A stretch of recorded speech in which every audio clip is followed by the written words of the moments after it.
Hi and welcome to my place. If you are looking for a natural alternative to harsh chemicals for killing those weeds that seem to get everywhere, a bit of moisture, a few grass seeds, a few seeds from the garden, a bit of wind blowing all over the place, there is a lot of research into why we shouldn't be using a lot of those harmful chemicals that have been manufactured. And what I love about this recipe is that it actually works. The only thing I have to tell you is that when you are spraying, you have to do it at the height or the hottest part of the day when the sun is out, because this is a contact killer. You also have to be careful of where you're spraying. If you've got plants that you don't want to kill, just be very mindful. Such a simple recipe, and it definitely works. Into a pump bottle, I'm going to add a litre. You can make this, just double the recipe, but for now a litre is all I need for the area I've got to do. So that's a litre. Hold on, where's my wee mark there?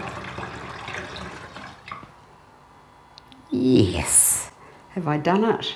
No, not quite. Hold on. It is. I'll just pour most of this into there. Let's do it properly, because as soon as I've done this, I'm going out. So that's a litre of white vinegar.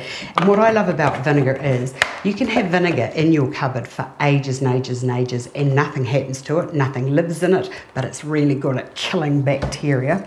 The next thing I'm going to put into there is a tablespoon, and I've got the recipe there for you. So it's about a tablespoon of liquid detergent, and then into that, it's about a tablespoon of orange essential oil. That goes into there. Put on your lid, give that a good spray, give it a good pump, and let me know how you get on, because I think that that is just fantastic as a natural alternative and herbicide. So I hope you've enjoyed that. If you've got anything that you want to share with me that you've discovered, please do so. Gmail me at astarsplace@gmail.com, and I will be sure to share it with the rest of the world, because we're into looking after the planet. Thanks for watching. I'll see you another day.